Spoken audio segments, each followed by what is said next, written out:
In the sprawling, fractured Hellenistic world that followed Alexander the Great, the Seleucid Empire stood as a behemoth of ambition and conflict.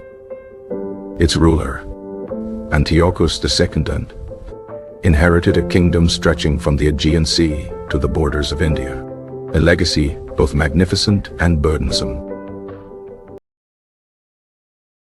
He was a man known more for his title, Theos, meaning God, than for any divine wisdom in his governance. By his side, or perhaps a step ahead, was his first wife, Queen Laodice, a woman of Anatolian Greek nobility. Laodice was not merely a consort. She was a significant political player in her own right, possessing vast estates in Anatolia. She had given Antiochus II 2 sons, Seleucus and Antiochus, securing what she believed was her unassailable line of succession. Her influence at court was profound, her network of allies woven through the very fabric of the Seleucid administration. However, the empire was perpetually locked in a struggle with its great rival to the south, Ptolemaic Egypt. The Second Syrian War, a costly and draining conflict, had raged for years, sapping the strength of both kingdoms. At 253 BC, both Antiochus II and Ptolemy II, Philadelphus of Egypt, were exhausted and sought an end to the bloodshed. A peace treaty was proposed, one that would be sealed not with ink, but with a dynastic marriage of immense consequence. The terms were stark and devastating for Queen Laodice. Antiochus II was to marry Ptolemy's daughter, Berenice. This was not merely a new wife for the king. It was a total political realignment. To solidify the pact, Antiochus II was forced to repudiate Laodice, casting her aside. Furthermore, any children born to Berenice would be the heirs to the Seleucid throne, disinheriting Laodice's own sons. Laodice, the once powerful queen, was exiled from the capital, Antioch, and forced to retreat to her Anatolian lands. She took up residence in the city of Ephesus, a place far from the center of power, but a stronghold of her influence. From this distance, she watched and waited, her heart a cold knot of vengeance and ambition.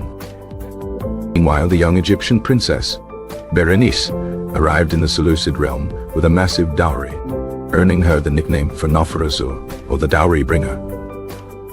She was celebrated as a symbol of peace, a fresh start for two warring empires. Antiochus II, for a time, seemed content with his new bride and the newfound stability. Berenice soon gave birth to a son, also named Antiochus, cementing her position and her child's claim to the throne. In Ephesus, the news of the birth was a death knell to Laodice's patience. Her sons were now officially replaced, her legacy erased by a foreign princess and her child. She activated her network of loyalists within the court, whispering poison into the ears of influential nobles and generals. She reminded them of her long service, her Anatolian roots, and the indignity of being ruled by an Egyptian-backed heir. The political winds began to shift as Antiochus II grew restless, or perhaps felt the pull of his former life.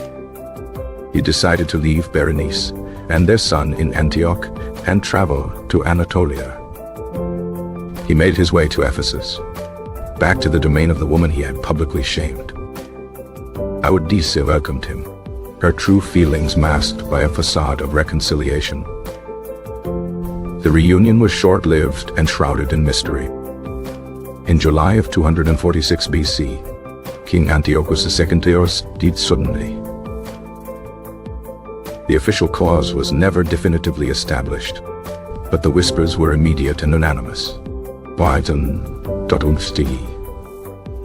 All eyes, both then and now, turned to Laodice, the spurned wife with everything to gain from his death.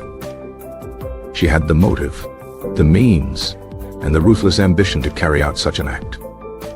With the king dead, Laodice acted with breathtaking speed and precision. Before the news of Antiochus's death could officially reach Antioch, she had her eldest son, Seleucus, proclaimed King Seleucus II part.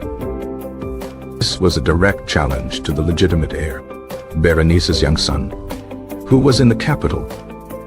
The empire now had two kings, and a civil war was inevitable. Laodice knew that her son's claim was only as strong as his physical hold on the throne.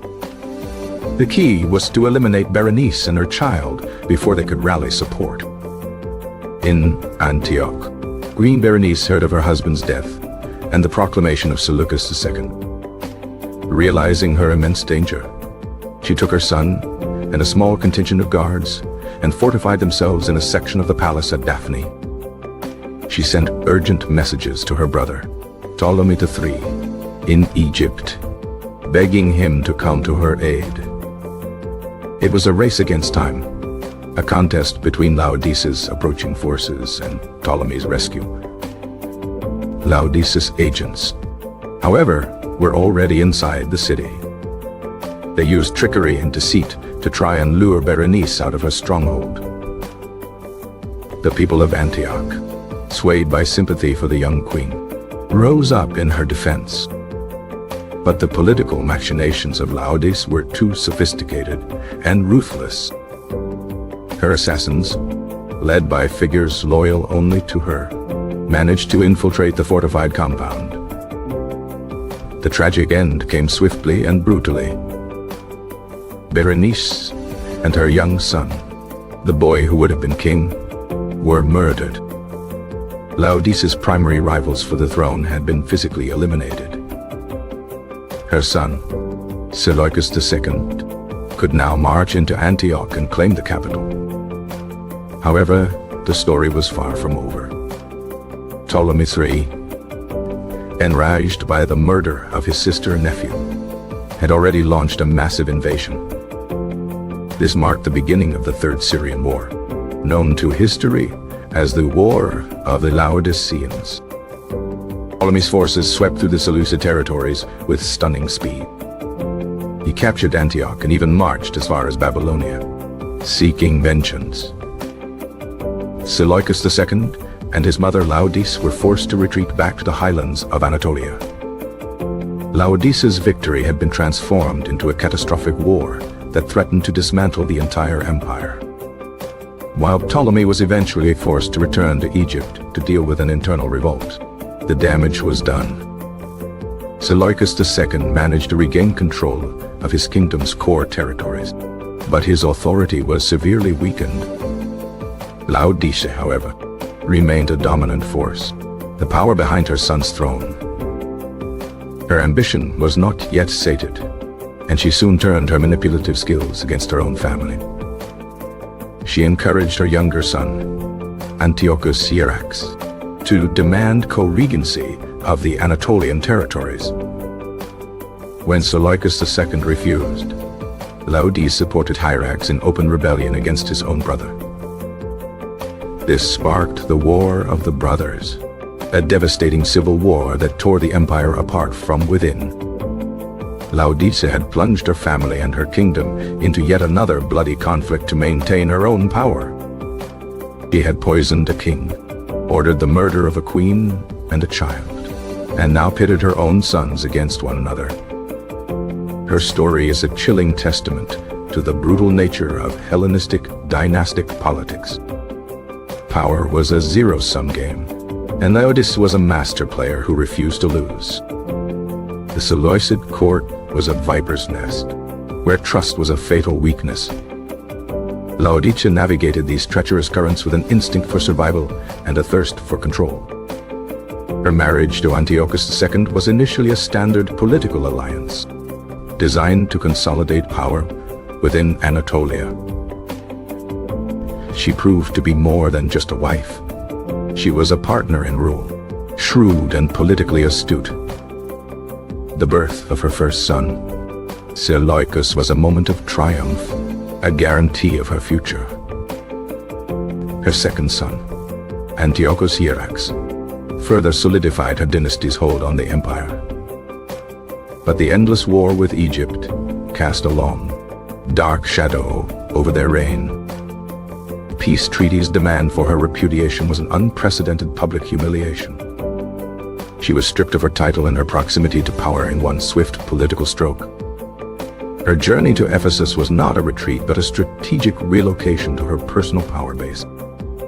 From there, she could marshal her resources and plot her inevitable return. The arrival of Berenice in Antioch was celebrated with festivals that felt like a personal insult to Laodice. Every cheer for the new Egyptian queen was a dagger in Laodice's heart.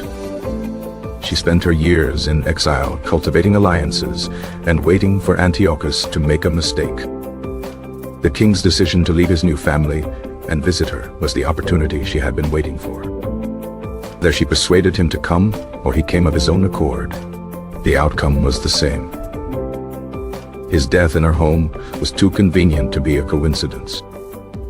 Laodice may have used a slow-acting poison, a substance that mimicked a sudden illness. Her proclamation of Seleucus II as king was a masterstroke of political theater, sightseeing the narrative. She understood that in a succession crisis, the swiftest claimant often becomes the successful one. The plight of Berenice, trapped in Antioch, became the central drama of the Hellenistic world. Berenice's appeal to her brother was a desperate gamble on family loyalty, trumping political distance. The citizens of Antioch who defended her showed a surprising level of loyalty to the foreign queen. But popular support was no match for the cold, calculated violence of Laodice's agents. The murder of a mother and her child was a brutal act, even by the standards of the age. Laodice had secured the throne for her son, but at the cost of inviting an invasion. Ptolemy III's campaign was not just war. It was a personal vendetta. He systematically dismantled the Seleucid hold on the Levant and Mesopotamia. The retreat of Seleucus II and Laodice was a humiliating reversal of their initial triumph. Even after the war, the scars on the empire remained, with vast territories lost. Laodice's decision to incite her younger son to rebellion reveals her insatiable need for control. She preferred a divided empire where she held influence over a united one, ruled solely by her elder son. The War of the Brothers bled the empire of soldiers and resources that it could not afford to lose. Antiochus Hierax, whose name meant the Hawk, proved to be a formidable and ambitious commander. He, like his mother, was driven by a powerful sense of personal ambition. The civil war allowed other powers, like Pergamon, to rise in Anatolia, further weakening the Seleucids. Laodice's legacy is one of chaos, a queen who would rather burn her kingdom than relinquish her grip on power. Her name became synonymous with female intrigue and the deadly perils of a disputed succession. She outmaneuvered kings and generals, using poison, murder, and war as her instruments. Ultimately, her machinations consumed her own family, leaving a legacy of strife and blood. The tale of Queen Laodice serves as a dark and compelling chapter in the history of the Hellenistic age. The court at Antioch was a glittering facade over a foundation of shifting loyalties. Laodice's Anatolian heritage gave her a power base independent of her husband's authority. Peace with Egypt was a pragmatic necessity that Antiochus II could not refuse. For Laodice, this political necessity was a declaration of personal war. Berenice's journey to the Seleucid Empire was one of statecraft, not romance. She was a pawn in her father's grand strategy to neutralize his greatest rival. The birth of her son should have secured her future and the future of the peace treaty. Instead, it lit the fuse on Laodice's carefully laid plans. Antiochus's return to Laodice remains a subject of historical debate. Was it a sign of lingering affection, or did he merely seek to reclaim authority over his Anatolian territories? Laodice ensured the question became moot. Swift actions following his death reveal a premeditated and well-organized conspiracy. The assassins she dispatched were not common thugs. They were skilled agents of the court. Berenice's fortification in the Daphne sanctuary was a standard procedure for royals in peril. The betrayal came from within her own household, a classic element of such tragedies. The death of the child was particularly heinous, a crime against the gods and humanity. When Ptolemy III arrived, he found not a sister to rescue, but a murder to avenge. His army's advance was fueled by a righteous fury that resonated with the local populations. Laodice had miscalculated the ferocity of a brother's love and a pharaoh's wrath. The war left the Seleucid military shattered and its treasury empty. Yet, even in defeat, Laodice sought to consolidate what power remained to her. Turning her sons against each other was her final, most desperate power play. Seleucus II, known as Callinicus, or triumphantly victorious, had a reign defined by anything but victory. He spent his life fighting wars instigated by his own mother. The story of Laodice is a stark reminder that in the Game of Thrones, family is often just another piece to be sacrificed.